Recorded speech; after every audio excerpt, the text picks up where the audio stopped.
Si une telle unanimité existe au Parlement syrien, c'est que dans ce pays autoritaire, il est de fait très difficile de s'opposer au régime, y compris dans les universités, où les jeunes préfèrent ne pas parler de politique, en tout cas pas devant une caméra. Le discours est toujours très maîtrisé. Reportage à l'université de Hama, à 200 km au nord de Damas. Philippe Denis, Pierre Dick. La Syrie a beau être en plein deuil national, les examens n'ont pas été reportés. Alors les étudiants de Hama sont en plein travail. Ici, l'apparition d'une équipe de télévision française a un peu surpris. Mais personne n'interdira à ces jeunes, dont les études sont financées par l'État, de s'exprimer. Simplement, des profs vont leur demander d'épingler un badge sur leurs vêtements. Il y est écrit « Les étudiants de Syrie sont les soldats d'Assad ». De quoi créer un climat un peu particulier. Le président Bachar, il veut améliorer tous les domaines de la vie. Et il va continuer le travail de son père. Tout était parfait avec son père. Il n'y avait rien à améliorer. Oui, bien sûr. Bien sûr. Bien sûr. Rien du tout à améliorer. Oui, Bien sûr. Bien sûr. bien sûr. Allez.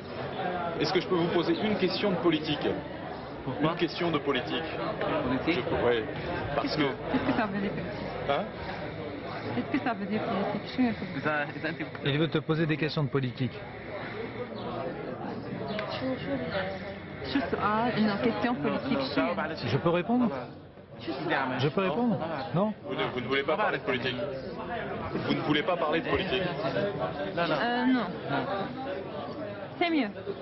Non, pas du tout. C'est mieux. Vous n'aimez pas ça? Vous n'aimez pas la politique? Non. Je ne m'intéresse pas. Ah, elle m'intéresse. À Hama, il vaut mieux éviter de dire un mot de trop. En 82, la ville a connu un mois d'émeutes. Les frères musulmans, des sunnites hostiles au régime d'Assad, s'étaient révoltés.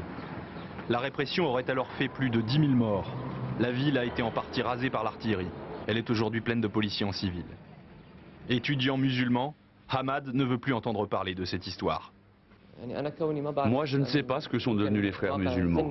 Je suis jeune, je ne sais même pas ce que c'est que ce parti, ni ce qu'il voulait. Mais je n'ai aucune relation avec ces gens-là. Et je ne soutiendrai jamais un mouvement qui complote contre l'État. Après cette interview, Hamad va tout de même vérifier auprès du doyen de la fac s'il n'aurait pas mieux fait de se taire. Il n'y a aucun problème. Tu as dit la vérité et puis on est dans un pays libre. Tu as le droit de dire ce que tu veux. Hamad sera visiblement soulagé d'entendre que la Syrie est un pays libre. Pour les étudiants de Hama, évoquer les pages noires du passé, ça n'est pas faire de l'histoire, c'est faire de la politique. Et c'est ici un exercice périlleux.